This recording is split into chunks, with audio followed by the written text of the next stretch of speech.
this Parsha of Chukat, which means the statute, is famous for its mitzvah, which is a commandment to do the Parah Aduma, to create an element that purifies people from the impurity of coming into contact with a dead body. Now, the reason why this is defined as the statute of the Torah is because it has within it a contradiction that makes this one mitzvah of all of God's mitzvahs that don't really follow a logical pattern, the one that sticks out the most, because it's the only one that has this contradiction within that is unresolvable based on human intellect. So much so that King Solomon, the wisest man that ever lived, the Torah testifies to King Solomon being the wisest man that ever lived, says that I will attain wisdom. He was really wise. But when he saw that he couldn't understand this mitzvah of Parah Aduma, he said, in the end, wisdom is far from me. Right? How can you be the smartest person that ever lived? And that's some learned that it's even until now, the smartest person ever. He was given more wisdom than anyone ever, until Mashiach will come, B'ezrat Hashem. So how can you be the smartest person in existence for all eternity until Mashiach, and say in the end of the day, wisdom has escaped me? What is the pshat? If he's the smartest person, then he has to at least admit that I have all this wisdom. Wisdom did not escape me. So I think the simplest answer is that until you know everything, then it's as if you don't know anything.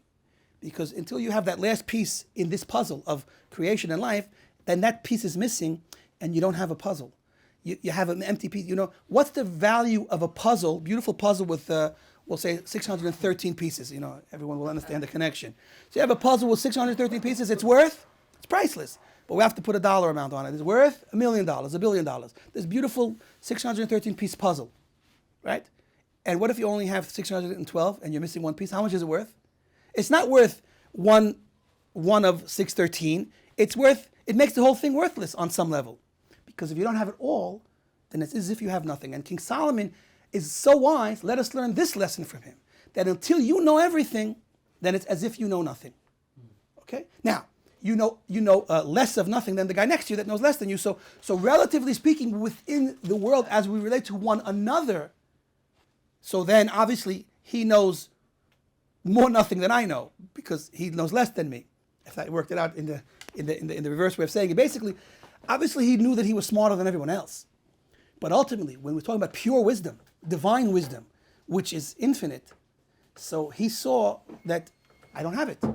And therefore, when I face God, and when I face the idea of pure wisdom, the totality of wisdom, then if I'm lacking one element, then I just have not attained it.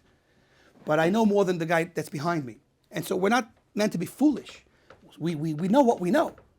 But a smart person knows what he doesn't know.